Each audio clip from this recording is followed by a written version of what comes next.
I'm Adrienne Pietronka, and I'll be playing Tosca. The role of Tosca was always a dream of mine. I never really thought that I might get the chance to sing the role. It's interesting that she is an opera diva. Within the opera, she has to go to a performance, and we hear her off stage singing. Yes, it's very much, of course, like my life, that she comes in after a performance, she's having a rendezvous with her lover, meet me at the stage door, we'll go to your place.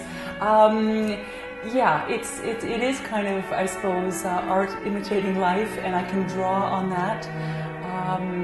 I think she lives much grander. I'm very sort of, I think, more of a regular gal, riding my bicycle to rehearsal sometimes. I think Tosca would never do that. She'd, I'm sure, come in a limo with furs and dripping jewels. But, you know, I am an opera singer. I do know that lifestyle, so there are some parallels there.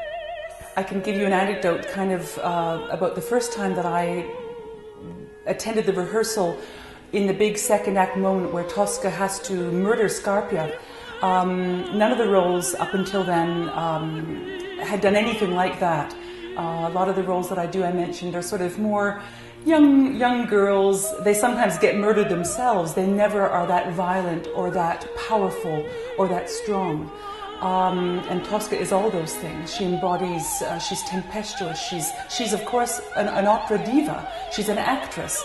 Sometimes you don't know when she's acting and when her real emotions are there. So we staged, and I had to pick up that knife and sort of stab Scarpia and do it. And I was very, very shaken up. Just the actual, even though it was a rehearsal and it's a fake knife and fake blood, and it really shook me up. And I went home to my apartment afterwards, really quite sort of emotional about it. And of course, this is what happens. She does commit murder. We then, in the third act, find out what happens from then, that she flees and that it goes terribly wrong, all in the name of love, of course. And the person that she murders, of course, is a wrongdoer. He's evil. And therefore we have compassion for Tosca, of course.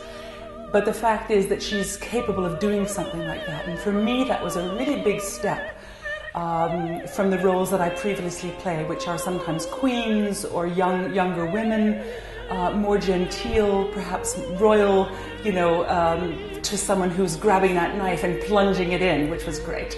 I get to enjoy it now very, very much. Again, she is this chameleon that within a few seconds, she can go from being extremely loving and kind to fire, the green and the jealousy in her eyes of suspecting that Mario is having an affair, that she knows something's going wrong. So that's a real challenge, to be very loving and sensual and then changing on a dime and being kind of crazed. That's also not my personality necessarily. I'm, I think, a bit more even-keeled, but it needs to be. So you have to find in yourself those fiery depths of being a very, very jealous lover, and of course being jealous or being passionate enough to murder someone in order to free your lover. So these are much grander feelings than I portray in my day-to-day life. But it is the world of grand opera. This is why we go to the opera, and it's why we love it.